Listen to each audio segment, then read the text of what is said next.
ਲੋਕ ਸਭਾ ਚੋਣਾਂ ਦੇ ਲਈ ਦੂਜੇ ਗੇੜ ਦੀ ਵੋਟਿੰਗ ਜਾਰੀ 13 ਸੂਬਿਆਂ ਦੀਆਂ 88 ਸੀਟਾਂ ਤੇ ਪੈ ਰਹੀਆਂ ਵੋਟਾਂ। ਰਾਹੁਲ ਗਾਂਧੀ ਸਣੇ ਕਈ ਦਿੱਗਜਾਂ ਦੀ ਕਿਸਮਤ ਦਾਤੀ। ਲੰਬੇ ਇੰਤਜ਼ਾਰ ਤੋਂ ਬਾਅਦ ਹਰਿਆਣਾ ਦੇ ਵਿੱਚ ਕਾਂਗਰਸ ਦੇ ਉਮੀਦਵਾਰਾਂ ਦਾ ਐਲਾਨ। ਰੋਹਤਕ ਤੋਂ ਦਪਿੰਦਰ ਹੁੱਡਾ, ਸਿਰਸਾ ਤੋਂ ਸ਼ੈਲਜਾ ਨੂੰ ਚੋਣ ਮੈਦਾਨ ਦੇ ਵਿੱਚ ਉਤਾਰਿਆ। ਕਰਨਾਲ ਤੋਂ ਮਨੋਹਰ ਲਾਲ ਦੇ ਖਿਲਾਫ ਨੌਜਵਾਨ ਚਿਹਰੇ ਦਿਵਿਆਂਸ਼ੂ ਬੁੱਧੀ ਰਾਜਾ ਨੂੰ ਦਿੱਤਾ ਮੌਕਾ।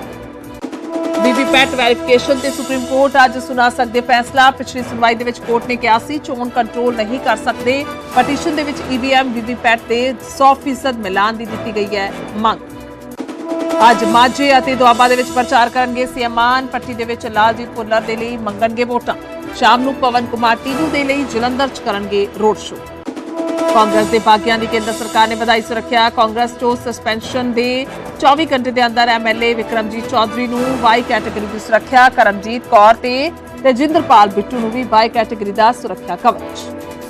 ਸਲਮਾਨ ਖਾਨ ਫਾਇਰਿੰਗ ਕੇਸ ਦੇ ਵਿੱਚ ਪੰਜਾਬ ਤੋਂ 2 ਹੋਰ ਮੁਲਜ਼ਮ ਗ੍ਰਿਫਤਾਰ। ਸ਼ੂਟਰਾਂ ਨੂੰ ਹਥਿਆਰ ਮੁਹੱਈਆ ਕਰਵਾਉਣ ਵਾਲੇ ਸੋਨੂ ਸੁਭਾਸ਼ ਚੰਦਰ ਤੇ ਅਨੁਜ ਥਾਪਰ ਨੂੰ ਕੀਤਾ ਕਾਬੂ। ਲਾਰੈਂਸ ਬਿਸ਼ਨੋਈ ਗੈਂਗ ਦੇ ਨਾਲ ਲਿੰਕ ਆਇਆ ਸਾਹਮਣੇ। ਲੰਡਨ ਵਿੱਚ ਭਾਰਤੀ ਹਾਈ ਕਮਿਸ਼ਨ ਤੇ ਹਮਲਾ ਕਰਨ ਵਾਲਾ ਮੁਲਜ਼ਮ ਗ੍ਰਿਫਤਾਰ। ਐਨਆਈਏ ਨੇ ਇੰਦਰਪਾਲ ਸਿੰਘ ਗਾਬਾ ਨੂੰ ਕੀਤਾ ਅਰੈਸਟ। ਏਜੰਸੀ ਦੇ ਮੁਤਾਬਿਕ ਸੋਚੀ ਸਮਝੀ ਸਾਜ਼ਿਸ਼ ਦੇ ਤਹਿਤ ਪ੍ਰਦਰਸ਼ਨ ਦੀ ਆੜ ਦੇ ਵਿੱਚ ਹੋਇਆ ਸੀ ਅਟੈਕ। ਬਠਿੰਡਾ ਦੇ ਜਨਤਾ ਨਗਰ ਇਲਾਕੇ ਦੇ ਵਿੱਚ ਸ਼ਰੇਆਮ ਗੁੰਡਾਗਰਦੀ। 12 ਤੋਂ ਵੱਧ ਨੌਜਵਾਨਾਂ ਨੇ ਤੇਜ਼ਧਾਰ ਹਥਿਆਰਾਂ ਤੇ ਡੰਡਿਆਂ ਦੇ ਨਾਲ ਕੀਤਾ ਹਮਲਾ। ਘਰਾਂ ਦੇ ਬਾਹਰ ਖੜੇ ਵਾਹਨਾਂ ਦੀ ਕੀਤੀ ਭੰਨਤੋੜ। ਲੁਧਿਆਣਾ ਦੇ ਵਿੱਚ ਕੱਪੜਾ ਫੈਕਟਰੀ ਨੂੰ ਲੱਗੀ ਭਿਆਨਕ ਅੱਗ। ਲੱਖਾਂ ਰੁਪਏ ਦਾ ਸਮਾਨ ਸੜ ਕੇ ਹੋਇਆ ਸਵਾਹ। ਤੰਗ ਗਲੀਆਂ ਹੋਣ ਕਾਰਨ ਅੱਗ ਬੁਝਾਉਣ ਤੇ ਆਈ ਮੁਸ਼ੱਕਤ। ਆਨੰਦਪੁਰ ਸਾਹਿਬ ਦੇ ਨੇੜੇ ਹਿਮਾਚਲ ਦੇ ਪਿੰਡ ਜਡੋਰੀ ਦਾ ਪਰਿਵਾਰ ਬਣਿਆ ਕਰੋੜਪਤੀ। ਕ੍ਰਿਕਟ ਫੈਂਟਸੀ ਐਪ ਦੇ ਰਾਹੀਂ 12ਵੀਂ ਦੇ ਵਿਦਿਆਰਥੀ ਨੇ ਜਿੱਤੇ 3 ਕਰੋੜ ਰੁਪਏ। ਕੁਝ ਦਿਨ ਪਹਿਲਾਂ ਹੀ ਸਿੱਖਿਆ ਸੀ ਟੀਮ ਦੌੜ। ਅੱਜ ਮੁੜ ਤੋਂ ਬਦਲ ਸਕਦਾ ਹੈ ਮੌਸਮ ਦਾ ਮਿਜਾਜ਼। ਪੰਜਾਬ, ਹਰਿਆਣਾ, ਚੰਡੀਗੜ੍ਹ ਦੇ ਵਿੱਚ ਬਾਰਿਸ਼ ਪੈਣ ਦੀ ਸੰਭਾਵਨਾ। ਕਿਸਾਨਾਂ ਦੇ ਲਈ ਵੱਧ ਸਕਦੀਆਂ ਨੇ ਮੁਸ਼ਕਿਲਾਂ।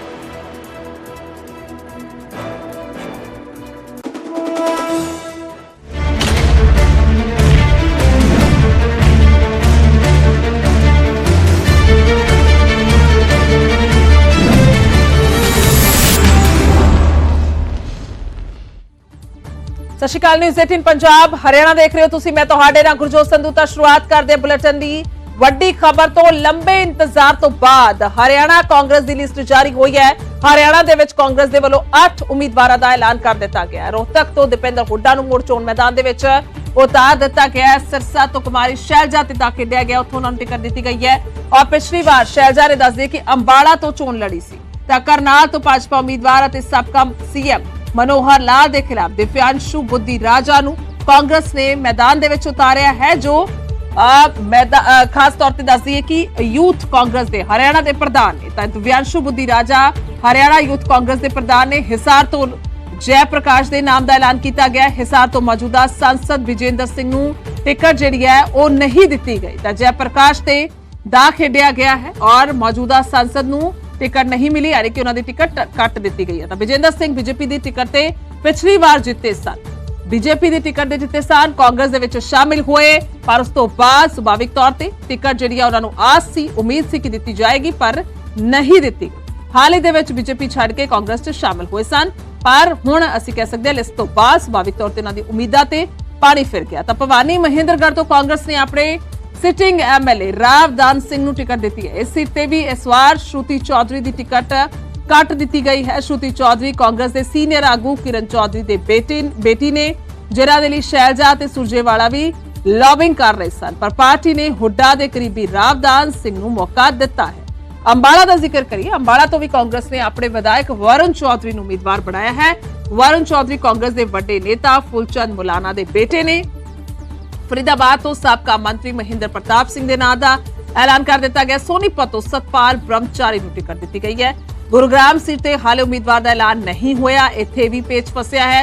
ਰਾਜ ਬੱਬਰ ਤੇ ਕੈਪਟਨ ਯਾਦਵ ਦੇ ਵੱਲੋਂ ਦਾਅਵੇਦਾਰੀ ਦੇ ਕਾਰਨ ਪੇਚ ਫਸਿਆ ਹੋਇਆ ਹੈ। ਹਰਿਆਣਾ ਦੀਆਂ 10 ਸੀਟਾਂ ਤੇ ਕਾਂਗਰਸ ਤੇ ਆਪ ਮਿਲ ਕੇ ਚੋਣ ਲੜ ਰਹੇ ਨੇ। 9 ਸੀਟਾਂ ਕਾਂਗਰਸ ਦੇ ਖਾਤੇ 'ਚ ਨੇ। 1 ਸੀਟ ਕੁਰੂਕਸ਼ੇਤਰ ਆਪ ਨੂੰ ਦਿੱਤੀ ਗਈ ਹੈ, ਜਿੱਥੋਂ ਆਪ ਦੇ ਉਮੀਦਵਾਰ ਸੁਸ਼ੀਲ ਗੁਪਤਾ ਚੋਣ ਮੈਦਾਨ ਦੇ ਵਿੱਚ ਨੇ। ਤਾਂ ਇਹ ਗ੍ਰਾਫਿਕ ਦੇ ਜ਼ਰੀਏ ਅਸੀਂ ਚਿਹਰੇ ਦਿਖਾ ਰਹੇ ਹਾਂ। ਕੁਮਾਰੀ ਸ਼ੈਲਜਾ ਜਿਹੜੇ ਨੇ ਅੰਬਾਲਾ ਤੋਂ ਨਹੀਂ, ਸਿਰਸਾ ਤੋਂ ਚੋਣ ਮੈਦਾਨ 'ਚ ਨੇ। ਦਿਵਿਆਂਸ਼ੂ ਬੁੱਧੀ ਰਾਜਾ ਨੂੰ ਮੌਕਾ ਦਿੱਤਾ ਗਿਆ। ਤਾਂ ਕੁੱਲ ਮਿਲਾ ਕੇ ਜੇਕਰ ਗੱਲ ਕੀਤੀ ਜਾਵੇ ਤਾਂ ਹੁੱਡਾ ਖੇਮੇ ਦੀ ਇੱਥੇ ਬੱਲੇ ਬੱਲੇ ਨਜ਼ਰ ਆ ਰਹੀ ਹੈ, ਜਾਂ ਫਿਰ ਕਹਿ ਲਈਏ ਕਿ ਉਹਨਾਂ ਦਾ ਸਿੱਕਾ ਚੱਲਦਾ ਹੋਇਆ ਇੱਥੇ ਵੇਖਣ ਨੂੰ ਮਿਲ ਰਿਹਾ। ਹਾਲਾਂਕਿ ਗੁਰੂਗ੍ਰਾਮ ਦੀ ਸੀਟ ਤੇ ਅਜੇ ਪਿਕਚਰ ਸਾਫ਼ ਨਹੀਂ ਹੋਈ, ਇੱਕ ਸੀਟ ਅਜੇ ਵੀ ਹੋਲਡ ਕਰ ਲਈ ਗਈ ਹੈ। ਜੇਕਰ ਇਤਿਹਾਸ ਦੀ ਗੱਲ ਕੀਤੀ ਜਾਵੇ ਤਾਂ ਕਾਂਗਰਸ ਅਕਸਰ ਵੇਖਿਆ ਜਾਂਦਾ ਕਿ ਸਭ ਤੋਂ ਆਖਿਰ ਦੇ ਵਿੱਚ ਜਾ ਕੇ ਆਪਣੇ ਪੱਤੇ ਖੋਲਦੀ ਹੈ, ਆਪਣੇ ਉਮੀਦਵਾਰਾਂ ਦਾ ਐਲਾਨ ਕਰਦੀ ਹੈ, ਪਰ ਇਸ ਵਾਰ ਵੀ ਅਜਿਹਾ ਹੀ ਵੇਖਣ ਨੂੰ ਮਿਲ ਰਿਹਾ ਹੈ ਲਗਭਗ। ਔਰ ਪੰਜਾਬ ਦਾ ਜ਼ਿਕਰ ਕੀਤਾ ਜਾਵੇ ਤਾਂ ਅਜੇ ਵੀ ਬਹੁਤ ਸਾਰੀਆਂ ਸੀਟਾਂ ਬਾਕੀ ਨੇ ਜਿੱਥੇ ਐਲਾਨ ਨਹੀਂ ਕੀਤਾ ਗਿਆ।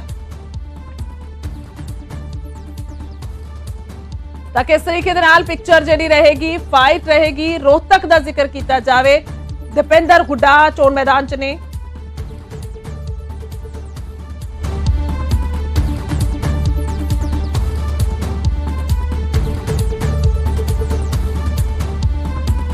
ਜਿਹੜੇ ਉਹ ਅਰਵਿੰਦ ਕੁਮਾਰ ਸ਼ਰਮਾ ਨੇ। ਤਾਂ ਕਿਸ ਤਰੀਕੇ ਦੇ ਨਾਲ ਜਿਹੜੀ ਇੱਥੇ ਫਾਈਟ ਰਹੇਗੀ ਵੇਖਣਾ ਹੋਏਗਾ। ਦੀਪਿੰਦਰ ਹੁੱਡਾ ਦੀ ਸੀਟ ਜਿਹੜੀ ਹੈ ਸਿਰਫ ਬਰਕਰਾਰ ਰੱਖੀ ਗਈ ਹੈ, ਬਾਕੀ ਸਾਰੀਆਂ ਸੀਟਾਂ ਤੇ ਬਦਲਾਅ ਕੀਤਾ ਗਿਆ ਹੈ ਪਾਰਟੀ ਦੇ ਵੱਲੋਂ ਔਰ ਇੱਥੇ ਦੀਪਿੰਦਰ ਹੁੱਡਾ ਤੇ ਹੀ ਦਾ ਖੇਡਿਆ ਗਿਆ ਹੈ। ਉਹਨਾਂ ਨੂੰ ਉਮੀਦਵਾਰ ਐਲਾਨ ਦਿੱਤਾ ਗਿਆ। ਰੋਹਤਕ ਸੀਟ ਦਾ, ਸਿਰਸਾ ਸੀਟ ਦਾ ਜ਼ਿਕਰ ਕਰਾਂਗੇ। ਸਿਰਸਾ ਸੀਟ ਤੇ ਕੁਮਾਰੀ ਸ਼ੈਲਜਾ ਨੂੰ ਉਮੀਦਵਾਰ ਐਲਾਨਿਆ ਗਿਆ ਹੈ।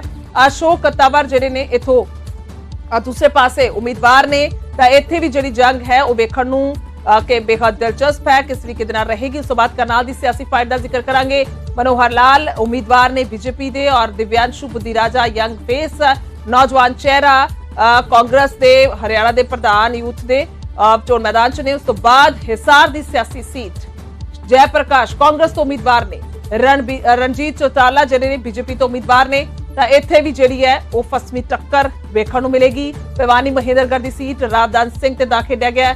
ਕਾਂਗਰਸ ਦੇ ਉਮੀਦਵਾਰ ਨੇ ਧਰਮਜੀਤ ਸਿੰਘ ਜਿਹੜੇ ਨੇ ਬੀਜੇਪੀ ਦੇ ਉਮੀਦਵਾਰ ਨੇ। ਤਾਂ ਇੱਥੇ ਵੀ ਜਿਹੜਾ ਹੈ ਫਸਵਾਂ ਮੁਕਾਬਲਾ, ਹਾਲਾਂਕਿ ਹਰ ਸੀਟ ਤੇ ਹੀ ਨਜ਼ਰਾਂ ਜਿਹੜੀਆਂ ਨੇ ਟਿਕੀਆਂ ਹੋਣਗੀਆਂ। ਤੇ ਇੱਥੇ ਮਹਿਲਾ ਉਮੀਦਵਾਰ ਨੇ ਵਰਨ ਚੌਧਰੀ ਕਾਂਗਰਸ ਦੇ ਉਮੀਦਵਾਰ ਨੇ। ਤਾਂ ਦੂਸਰੇ ਪਾਸੇ ਬੰਤੂ ਕਟਾਰੀਆ ਉਮੀਦਵਾਰ ਨੇ ਬੀਜੇਪੀ ਦੇ। ਤਾਂ ਅੰਬਾਲਾ ਦੀ ਸਿਆਸੀ ਫਾਈਟ, ਹਾਲਾਂਕਿ ਕੁਮਾਰੀ ਸ਼ੈਲਜਾ ਜੇਕਰ ਇੱਥੇ ਹੁੰਦੇ ਤਾਂ ਮਹਿਲਾ ਵਰਸਸ ਮਹਿਲਾ ਹੁੰਦਾ, ਪਰ ਇੱਥੇ ਵਰਨ ਚੌਧਰੀ ਨੂੰ ਕਾਂਗਰਸ ਨੇ ਉਮੀਦਵਾਰ ਐਲਾਨਿਆ ਹੈ। ਫਰੀਦਾਬਾਦ ਦੀ ਸੀਟ ਦਾ ਜ਼ਿਕਰ ਕੀਤਾ ਜਾਏ, ਮਹਿੰਦਰ ਪ੍ਰਤਾਪ ਸਿੰਘ ਕਾਂਗਰਸ ਤੋਂ ਉਮੀਦਵਾਰ ਨੇ। ਕ੍ਰਿਸ਼ਨਪਾਲ ਗੁਰਜਰ ਉਮੀਦਵਾਰ ਨੇ ਬੀਜੇਪੀ ਦੇ। ਤਾਂ ਵੱਡਾ ਚਿਹਰਾ ਕੈਬਨਿਟ ਮੰਤਰੀ ਰਹੇ, ਵੱਡੇ ਆਗੂ ਔਰ ਇੱਥੇ ਮਹਿੰਦਰ ਪ੍ਰਤਾਪ ਸਿੰਘ ਤੇ ਦਾ ਖੇਡਿਆ ਗਿਆ ਹੈ ਕਾਂਗਰਸ ਦੇ ਵੱਲੋਂ। ਫਰੀਦਾਬਾਦ ਦੀ ਸਿਆਸੀ ਫਾਈਟ ਜਿਹੜੀ ਹੈ ਇਸ ਕਿਸਮ ਦੇ ਨਾਲ ਜਿਹੜੀ ਹੈ ਉਹ ਵੇਖਣ ਨੂੰ ਮਿਲੇਗੀ। ਤਾਂ 8 ਉਮੀਦਵਾਰਾਂ ਦਾ ਐਲਾਨ ਕੀਤਾ ਗਿਆ ਹੈ। ਅਜੇ ਗੁਰੂਗ੍ਰਾਮ ਦੀ ਸੀਟ ਤੇ ਪਿਕਚਰ ਬਾਕੀ है। तो अंकित दुदानी ने मेरे से होगी फोन लाइन पे। अंकित, साफ तौर पर हुड्डा खेमे की बल्ले बल्ले नजर आ रही है, तो किस तरीके से हम देखेंगे? क्योंकि अगर बात की जाए इससे पहले तो बीजेपी को एक भी सीट जेजेपी को देना मंजूर नहीं था, यानी कि उनको साफ तौर पर लगता है कि एक सीट का भी नुकसान नहीं करना चाहेंगे। अगर कांग्रेस की पूरी लिस्ट देखते हैं 8 उम्मीदवारों की, तो क्या निचोड़ निकलता है? बिल्कुल, भूपेंद्र सिंह हुड्डा की लिस्ट के अंदर पूरी चली है, क्योंकि 8 उम्मीदवारों का ऐलान किया गया है और 8 में से बात की जाए कुमारी शैलजा को अगर छोड़ दिया जाए तो 7 जो उम्मीदवार हैं वो भूपेंद्र सिंह हुड्डा के अनुसार ही तय किए गए हैं। तो कहीं ना कहीं पूरी तरह से भूपेंद्र सिंह हुड्डा की चली है। और जो विनिबिलिटी देखी गई है, अब की बार कांग्रेस ने बड़े तरीके से टिकटों का वितरण किया है और सर्वे कराया गया। सर्वे कराने के बाद जो सर्वे के अंदर ऊपर आया उनको टिकट दिया गया है, क्योंकि श्रुति चौधरी का टिकट काटा गया है। श्रुति चौधरी बंसीलाल की पोती हैं, तो कहीं ना कहीं उनका टिकट काटना, एक बंसीलाल परिवार जो है, बंसीलाल जो एक समर्थक हैं, उनको एक धक्का जरूर लगा है कि श्रुति चौधरी की टिकट कटी है। तो लेकिन वहां राव दान सिंह को टिकट दिया गया है, जो कि महेंद्रगढ़ से अभी फिलहाल विधायक है, तो उनका कहीं ना कहीं दबदबा कायम था। तो इसलिए अब उनको टिकट दिया गया है और वो भूपेंद्र सिंह हुड्डा समर्थक भी है। वहीं अगर बात की जाए फरीदाबाद की, तो महेंद्र प्रताप को टिकट दिया गया है, जो कि पूर्व में कांग्रेस सरकार में मंत्री रहे हैं। तो लेकिन अब वहां भी जो फाइट है वो बड़ी अच्छी फाइट होगी, क्योंकि गुजर बनाम गुजर, जो कृष्णपाल गुजर हैं, गुजर समाज से आते हैं, वहीं महेंद्र प्रताप भी गुजर समाज से आते हैं। तो दोनों की अच्छी फाइट वहां हो सकती है और फाइट देखने को मिल सकती है। वहीं अगर बात की जाए जो करनाल की, तो करनाल से युवा चेहरा उतारा गया है मैदान के अंदर। हालांकि एक कमजोर कैंडिडेट कह सकते हैं कि कमजोर कैंडिडेट साबित होंगे मनोहर लाल की एवज में अंदर जो दिव्यांशु बुद्धिराजा है, क्योंकि उनका कोई चुनावी अभी एक्सपीरियंस नहीं है। वहां से वीरेंद्र मराठा जो है रोड समाज समझते थे वो कांग्रेस की टिकट मांग रहे थे। अगर कांग्रेस उनके ऊपर दाव खेलती तो कहीं ना कहीं रोचक हो जाता मुकाबला। या वीरेंद्र राठौड़ थे जो कि राजपूत समाज से थे, अगर उनके ऊपर दाव खेला जाता तो भी रोचक हो सकता था मुकाबला, क्योंकि वीरेंद्र मराठा के ऊपर इंडियन नेशनल लोकदल के अभय सिंह चौटाला ने भी कहा था कि अगर कांग्रेस वीरेंद्र मराठा को मैदान में करनाल से उतारेगी तो हम भी उनका समर्थन करेंगे मनोहर लाल के खिलाफ। लेकिन उन्होंने दिव्यांशु बुद्धिराजा जो कि युवा कांग्रेस के प्रदेश अध्यक्ष हैं उनको मैदान के अंदर उतारा है। तो कहीं ना कहीं एक नया दाव है, अब देखते हैं ये कितना दाव सक्सेस होता है। वहीं सिरसा से अगर बात की जाए तो कुमारी शैलजा को मैदान में उतारा गया है और कुमारी शैलजा के सामने अशोक तंवर हैं। ये वही अशोक तंवर हैं जो पिछली बार 2019 का जब लोकसभा चुनाव था तो कांग्रेस की टिकट के ऊपर सिरसा से चुनाव लड़े थे। अब की बार भाजपा की टिकट पर चुनाव लड़ रहे हैं, जबकि कुमारी शैलजा जो है वो कांग्रेस की टिकट पर चुनाव लड़ रही है। तो कहीं ना कहीं समीकरण काफी चेंज हुए हैं, क्योंकि 2019 और 2024 में काफी फर्क आ गया है और काफी नेताओं ने दल बदल कर लिया है। वहीं हिसार की बात करें तो हिसार में सबसे जो सेटबैक है और जिनको ट्रेजेडी किंग का भी नाम दिया जाता है वीरेंद्र सिंह, उनको कहीं ना कहीं धक्का लगा है, क्योंकि वो भाजपा, उनके बेटे जो है ब्रिजेंद्र सिंह वो भाजपा से सांसद थे, अभी हिसार के सांसद हैं। तो कहीं ना कहीं उन्होंने पार्टी बदली थी, कांग्रेस ज्वाइन की थी और कहा था कि कांग्रेस में अब उनको फील गुड हो रहा है, लेकिन कांग्रेस ने भी उनको फील बैड कर दिया है। उनको टिकट नहीं दी गई, ना वीरेंद्र सिंह को कहीं भी टिकट दी गई, ना ब्रजेंद्र सिंह को दी गई। तो हिसार से उनकी टिकट काट दी गई, जो कि वीरेंद्र सिंह के साथ लगातार राजनीति के अंदर होता जाता रहा है। वैसा ही एक बार फिर बना है। तो हिसार से पूर्व मंत्री जयप्रकाश हैं, उनको टिकट दे दी गई है और पूर्व में केंद्रीय मंत्री रहे हैं हिसार से जयप्रकाश। और जयप्रकाश का एक इतिहास और भी रहा है कि जयप्रकाश ने जब पहला चुनाव लड़ा था 1989 में तो उन्होंने चौधरी वीरेंद्र सिंह को ही चुनाव में पटकनी दी थी। लेकिन अब दोनों एक ही पार्टी में हैं। उस समय जो जयप्रकाश थे वो दूसरी पार्टी से लड़े थे और कांग्रेस से वीरेंद्र सिंह लड़े थे, तो उनको पटकनी दी थी लोकसभा के चुनाव के अंदर। लेकिन अब की बार हालात बदले हुए हैं और कुलदीप बिश्नोई के बेटे भव्य बिश्नोई ने कांग्रेस से चुनाव लड़ा था 2019 के अंदर, लेकिन अब वो बीजेपी के अंदर है, रणजीत चौटाला का समर्थन करते हुए नजर आएंगे। तो सारे समीकरण कहीं ना कहीं उलझे हुए हैं और अब इन समीकरण में से कौन सीट निकाल सकता है, कौन सीट निकालेगा, ये अभी देखने वाली बात होगी। क्योंकि रोहतक की अगर बात की जाए तो रोहतक में दीपेंद्र हुड्डा का काफी प्रभाव है, हुड्डा परिवार का काफी प्रभाव रहा है, लेकिन वो प्रभाव 2019 के अंदर कहीं ना कहीं फेल होता हुआ दिखाई दिया। और 2019 में अरविंद शर्मा जो कि पहले कांग्रेस में थे, तो भाजपा ने उन पे दाव खेला था और उन्होंने दीपेंद्र हुड्डा को पटकनी दे दी थी। तो अब की बार किस तरह का माहौल रहेगा, क्या अरविंद शर्मा अब की बार भी दीपेंद्र हुड्डा को हरा पाएंगे या नहीं हरा पाएंगे, वो अभी देखना होगा। लेकिन गुरुग्राम की जो लोकसभा सीट है उसके ऊपर अभी कैंडिडेट होल्ड कर दिया गया है। वहां से अटकलें ये लगाई जा रही थी कि जो फिल्म अभिनेता है राज बब्बर, उनको टिकट दी जा सकती है कांग्रेस की तरफ से। लेकिन कैप्टन अजय यादव जो कि 2019 में चुनाव लड़े थे कांग्रेस की टिकट पर और पूर्व में मंत्री रहे हैं हरियाणा सरकार में, वो भी लगातार जोर आजमाइश कर रहे हैं। वो भी राहुल गांधी से उन्होंने मुलाकात की थी, तो इसलिए अभी उस सीट को होल्ड कर दिया गया है। वो सीट भी थोड़े ही दिनों के अंदर जल्द ही, क्योंकि 29 तारीख से नामांकन शुरू हो रहे हैं, तो जल्द ही उसका भी ऐलान हो जाएगा। जी ठीक है, बहुत बहुत शुक्रिया फिलहाल अंकित तमाम जानकारी के लिए। तो कुल मिला के ये हर एक सीट ਦਾ ਜਿਹੜਾ ਭੁੱਖ ਦੇ ਵਿੱਚ ਵਿਵਰਣ ਕੀਤਾ ਹੈ अंकित दुधानी ने किस तरीके दे नाल ਅਸੀਂ जेकर अंबाला सीट का जिक्र किया जाए, अशोक तंवर जो कांग्रेस का ही हिस्सा सन पर बीजेपी तो हुण चोण मैदान च ने, तो उन्होंने सामने बिल्कुल कुमारी शैलजा चोण मैदान च ने जो पहला सिरसा तो लड़े सी। और खास तौर पर जेकर ਵੱਖ-ਵੱਖ होर सीटा की अगर असी नजर मारीए तो अंदर खाते जी है वो स्थिति कह सकते हैं कि किते ना किते कुछ चुनौतियां जिहड़ियां है वो खुद कांग्रेस नूं ही देंदी हुई नजर आएगी। अंबाला सीट का जिक्र कर रहे हैं, वरुण चौधरी इत्थों मैदान च ने जो पहला कुमारी शैलजा नूं मौका दिता गया सी। इत्थे महिला उम्मीदवार बंतो कटारिया बीजेपी तो जिहड़े है वो इन्हां नूं फाइट दे रहे ने, तो इत्थे भी पूरा घोख करके जिहड़ा है वो कैंडीडेट उतारिया गया है। जिस तरीके दे नाल अंकित भी जिक्र कर रहे सी, पूरे सर्वे करवाए गए ने और सर्वेयां दे मुताबिक इत्थे लग रहा है कि हुड्डा खेमे दी इत्थे चली है पूरी तरह दे नाल। उन्हां दे ही असीं कह सकते हैं कि पूरा इस लिस्ट ते जिहड़ा असर है वो वेखण नूं मिल रहा है।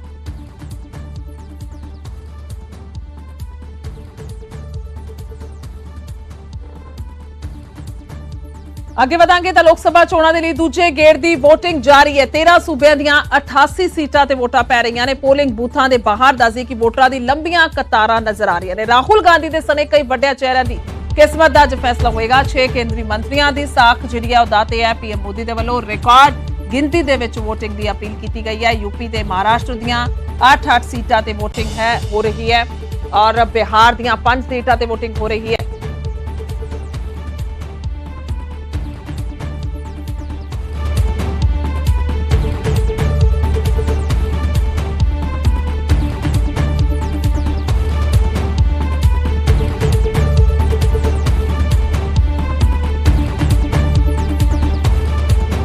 ਤੇ ਬਿਹਾਰ ਦੀਆਂ 5 ਸੀਟਾਂ ਤੇ VOTING ਹੋ ਰਹੀ ਹੈ। ਕੇਰਲ ਦੀਆਂ ਸਾਰੀਆਂ 20 ਸੀਟਾਂ ਤੇ VOTING ਹੋ ਰਹੀ ਹੈ ਔਰ ਕਰਨਾਟਕ ਦੀਆਂ 14 ਸੀਟਾਂ ਤੇ, ਰਾਜਸਥਾਨ ਦੀਆਂ 13 ਸੀਟਾਂ ਤੇ VOTING ਹੋ ਰਹੀ ਹੈ।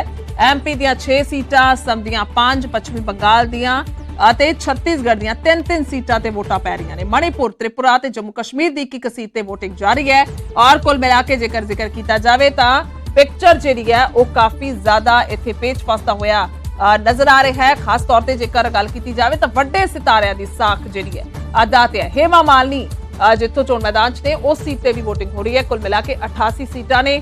ਬਿਹਾਰ ਦੀਆਂ 5 ਸੀਟਾਂ ਨੇ। ਵਾਇਨਾਡ ਸੀਟ ਦਾ ਜ਼ਿਕਰ ਕੀਤਾ ਜਾਵੇ ਤਾਂ ਇੱਥੋਂ ਸੰਸਦ ਮੈਂਬਰ ਮੌਜੂਦਾ ਜੇਤੂ ਰਾਹੁਲ ਗਾਂਧੀ ਤਾਂ ਇਸ ਵਾਰ ਵੀ ਇੱਥੋਂ ਹੀ ਇਸੇ ਸੀਟ ਤੋਂ ਹੀ ਜਿਹੜੀ ਹੈ ਉਹ ਕਿਸਮਤ ਅਜ਼ਮਾ ਰਹੇ ਨੇ। ਵਾਇਨਾਡ ਸੀਟ ਦੇ ਲਈ ਵੀ ਅੱਜ ਵੋਟਾਂ ਪੈ ਰਹੀਆਂ ਨੇ। ਤਾਂ ਇਸ ਤੋਂ ਇਲਾਵਾ ਵੱਡੇ ਸਿਤਾਰੇ, ਵੱਡੇ ਦਿੱਗਜ ਜਿਹੜੇ ਨੇ, ਅਸ਼ੋਕ ਗਹਿਲੋਤ ਦੇ ਬੇਟੇ ਵੈਭਵ ਗਹਿਲੋਤ ਜਿਹੜੇ ਨੇ ਚੋਣ ਮੈਦਾਨ 'ਚ ਨੇ ਤਾਂ ਉਸ ਸੀਟ ਤੇ ਵੀ ਅੱਜ VOTING ਹੋ ਰਹੀ ਹੈ ਔਰ ਬਿਲਕੁਲ ਮੁੱਛ ਦਾ ਸਵਾਲ ਉਹ ਸੀਟ ਜਿਹੜੀ ਹੈ ਉਹਨਾਂ ਦੇ ਲਈ ਬਣੀ ਹੋਈ ਹੈ ਕਿਉਂਕਿ ਖੁਦ 3 ਵਾਰ ਦੇ ਉਹ ਮੁੱਖ ਮੰਤਰੀ ਨੇ ਔਰ ਜੇਕਰ ਇਸ ਸੀਟ ਨੂੰ ਲੈ ਕੇ ਜਿਹੜਾ ਹੈ ਇੱਕ ਚੰਗਾ ਨਤੀਜਾ ਨਿਕਲਦਾ ਹੈ ਤਾਂ ਕਿਤੇ ਨਾ ਕਿਤੇ ਸਾਖ ਜਿਹੜੀ ਆ ਬਚਦੀ ਹੋਈ ਨਜ਼ਰ ਆਏਗੀ। ਇਸ ਤੋਂ ਇਲਾਵਾ ਤਿਰਵਨੰਤਪੁਰਮ ਸੀਟ ਹੈ ਕੇਰਲ ਦੀ, ਦੱਸਦੀ ਕਿ ਸ਼ਸ਼ੀ ਥਰੂਰ ਵਰਸਸ ਰਾਜੀਵ ਚੰਦਰ ਸ਼ੇਖਰ ਇਥੋਂ ਚੋਣ ਮੈਦਾਨ 'ਚ ਨੇ। ਰਾਜਨੰਦਗਾਂਵ ਛੱਤੀਸਗੜ੍ਹ ਦੀ ਸੀਟ ਭੂਪੇਸ਼ ਬਘੇਲ, ਸੰਤੋਸ਼ ਪਾਂਡਿਆ ਉਹਨਾਂ ਦੇ ਸਾਹਮਣੇ। ਤਾਂ ਮਥੁਰਾ ਦੀ ਸੀਟ ਦੀ ਗੱਲ ਕੀਤੀ ਜਾਵੇ तो शशि थरूर ਵੱਡੇ ਚਿਹਰੇ ਕਾਂਗਰਸ ਦੇ ਔਰ ਕੁੱਲ ਮਿਲਾ ਕੇ ਤਿਰਵਨੰਤਪੁਰਮ ਦੀ ਸੀਟ ਜਿਹੜੀ ਹੈ ਉਹ ਰਾਜੀਵ ਚੰਦਰ ਸ਼ੇਖਰ ਉਹਨਾਂ ਦੇ ਸਾਹਮਣੇ ਚੋਣ ਮੈਦਾਨ ਦੇ ਵਿੱਚ ਨੇ। ਉਸ ਤੋਂ ਬਾਅਦ ਅਗਲੀ ਸੀਟ ਰਾਜਨੰਦਗਾਂਵ ਛੱਤੀਸਗੜ੍ਹ ਦੀ ਸੀਟ ਭੂਪੇਸ਼ ਬਘੇਲ ਔਰ ਸਾਹਮਣੇ ਸੰਤੋਸ਼ ਪਾਂਡਿਆ ਚੋਣ ਮੈਦਾਨ ਦੇ ਵਿੱਚ।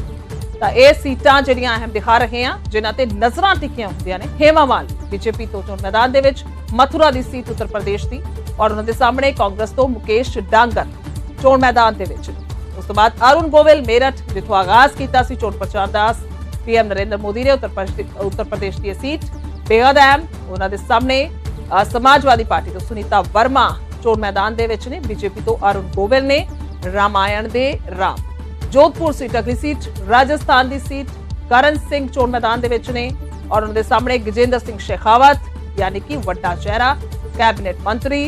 किस तरीके दे नाल इत्थे टक्कर रहेगी बेहद अहम है। बेंगलुरु दक्षिणी कर्नाटक की सीट अगली सीट सौम्या रेड्डी चोण मैदान दे विच ने और बीजेपी तो तेजस्वी सूर्या जिहड़े ने वो चोण मैदान च ने और इत्थे महिला उम्मीदवार दे नाल कड़ा मुकाबला है। उस तो बाद अगली सीट कर्नाटक की मांड्या सीट। इत्थों दस दईए कि चोण मैदान दे विच HD कुमार स्वामी और बीजेपी तो V गौड़ा चोण मैदान च ने कांग्रेस दे और वेखना होगा कि किस तरीके दे नाल इत्थे टक्कर रहेगी। केरल दी सीट पठान मथिता सीट केरल दी सीट। एंटो एंटनी कांग्रेस तो चोण मैदान च ने और नाल ही बीजेपी तो अनिल के एंटनी टक्कर दे रहे ने। तां इत्थे भी जिहड़ा कड़ा मुकाबला देखने मिल रहा है। और जलोर अगली सीट राजस्थान गुआंढी सूबा और इत्थे भी नजर टिकियां ने। तां वैभव गहलोत अशोक गहलोत दे बेटे उन्हां दी साख दाते है। बीजेपी तो लुंबा राम चौधरी। तां किस तरीके दे नाल इत्थे जिहड़े नतीजे ने वो आउणगे खैर तां 4 जून नूं पता लगेगा। पर अगली सीट दा जिक्र करांगे अलापुजा केरल दी सीट KC वेणुगोपाल चोण मैदान च ने। वड्डा चेहरा ने कांग्रेस दा, विरोधी तां कहंदे ने कि एक वक्री हाई कमांड है KC वेणुगोपाल दी। ਤਾਂ बीजेपी तो शोभा सुरेंद्र चोण मैदान च ने। ਤਾਂ ਇਹ सीट जिहड़ी है काफी अहम, हाई फाई और बिल्कुल हाई वेटेड सीट। ਤਾਂ कोटा राजस्थान की सीट अगली प्रहलाद गुंजल कांग्रेस तो चोण मैदान च ने। बीजेपी तो ओम बिरला इत्थे भी जिहड़ा है वो बिल्कुल वड्डी सीट और इत्थे भी नजरां टिकियां होईयां ने। ਤਾਂ स्पीकर ओम बिरला चोण मैदान च ने इत्थों और दूसरे पासे प्रहलाद गुंजल कांग्रेस तो चोण मैदान च। सीटां ने और PM नरेंद्र मोदी दे वल्लों दस दईए कि ट्वीट किया गया है लोक सभा चोणां दे अज दूजे गेड़ दीआं सारीआं सीटां ते वोटरां नूं उन्हां कहा कि मेरी बेनती है ਕਿ ਉਹ ਰਿਕਾਰਡ ਗਿਣਤੀ ਦੇ ਵਿੱਚ ਵੋਟ ਕਰਨ। ਜਿੰਨੀ ਜ਼ਿਆਦਾ VOTING ਹੋਏਗੀ ਉਨਾ ਹੀ ਮਜ਼ਬੂਤ ਸਾਡਾ ਲੋਕਤੰਤਰ ਹੋਏਗਾ। ਆਪਣੇ ਨੌਜਵਾਨ ਵੋਟਰਸ ਦੇ ਨਾਲ ਹੀ ਦੇਸ਼ ਦੀ ਨਾਰੀ ਸ਼ਕਤੀ ਨੂੰ ਵੀ ਵਿਸ਼ੇਸ਼ ਅਪੀਲ ਹੈ ਕਿ ਉਹ ਆਪਣੀ ਵੋਟ ਪਾਉਣ ਲਈ ਉਤਸ਼ਾਹ ਦੇ ਨਾਲ ਅੱਗੇ ਆਉਣ। ਤੁਹਾਡੀ ਵੋਟ ਤੁਹਾਡੀ ਆਵਾਜ਼ ਹੈ।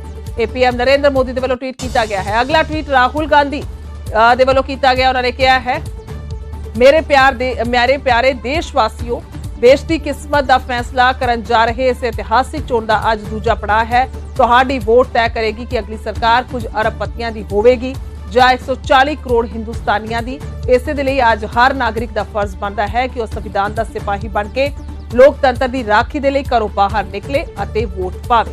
ਤਾਂ ਕੁੱਲ ਮਿਲਾ ਕੇ ਵੋਟਾਂ ਦੀ ਅਪੀਲ ਜਿਹੜੀ ਕੀਤੀ ਜਾ ਰਹੀ ਹੈ, ਸੁਭਾਵਿਕ ਤੌਰ ਤੇ ਆਪਣੀ ਵੋਟ ਦਾ ਇਸਤੇਮਾਲ ਜਿਹੜਾ ਹੈ ਉਹ ਜ਼ਰੂਰ ਕੀਤਾ ਜਾਵੇ। ਕਿਸੇ ਵੀ ਸੂਬੇ ਦੇ ਵਿੱਚ ਕੋਈ ਵੀ ਨਾਗਰਿਕ ਜਿਸ ਦੀ ਵੋਟ ਬਣੀ ਹੈ, ਪਹਿਲ ਦੇ ਆਧਾਰ ਤੇ ਵੋਟ ਦਾ ਭੁਗਤਾਨ ਹੋਵੇ ਔਰ ਕਿੰਨੀਆਂ ਵੋਟਾਂ ਪੈਣਗੀਆਂ, ਕਿੰਨੇ ਫੀਸਦ VOTING ਹੋਏਗੀ, ਇਹ ਥੋੜੀ ਦੇਰ ਦੇ ਵਿੱਚ ਸਾਫ਼ ਹੁੰਦਾ ਹੋਇਆ ਨਜ਼ਰ ਆਏਗਾ।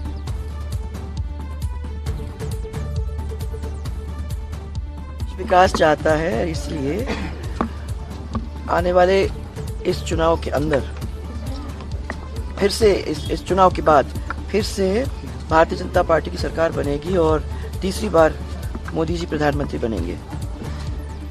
बारा झालावाड़ के सांसद दुष्यंत सिंह जी को बहुत अच्छा, माने एक किस्म से बहुत अच्छा समर्थन मिल रहा है। ये झालावाड़ बारा के लोग तो सब हमारे वैसे भी परिवार के लोग हैं और उनका प्यार और समर्थन हमेशा मिला है। कोई चुनाव हो, चाहे नगर निगम का चुनाव हो, चाहे लोकसभा है, चाहे विधानसभा है, हमेशा पूरा परिवार हम लोग मतदान करने साथ जाते हैं। क्या लोगों से अपील क्या रहेगी? अपील रहेगी कांग्रेस पार्टी को आशीर्वाद दीजिए। पूरे राजस्थान में एक अच्छा माहौल है। जालोर सुरई में जिस तरीके से जनता ने जो आशीर्वाद और प्यार दिया है और जिस तरीके से जालोर सुरई में लोगों में उत्साह है कांग्रेस पार्टी प्रति, आश्वस्त हैं अपनी जीत को लेकर और कोई संदेश बिल्कुल 100% आश्वस्त हैं। जालोर सुरई में इस बार जनता लोकसभा चुनाव में बदलाव कर रही है। बहुत अच्छा महसूस कर रहा हूँ और मैं पूरे क्षेत्र में अब निकलने वाला हूँ। अच्छा, पहली बार आप बता रहे हैं कि आपने खुद के लिए वोट किया है सर? पहली बार किया है। अच्छा, हर बार आप इतनी जल्दी सर वोट डालते हैं? हमेशा मैं 7 बजे से पहले आ जाता हूँ। अच्छा सर, यंग वोटर्स के लिए क्या आप? यंग वोटर्स के लिए भी और सभी वोटर्स के लिए ये एक अवसर है देश सेवा करने का। अब देश सेवा का मतलब है कि अच्छी सरकार लाने के लिए प्रयास करना, अच्छे लोग राजनीति में आए उसके लिए प्रयास करना। उसके लिए वोट ही एक अकेला माध्यम है कि जिसके तहत आप देश को सुधार सकते हैं।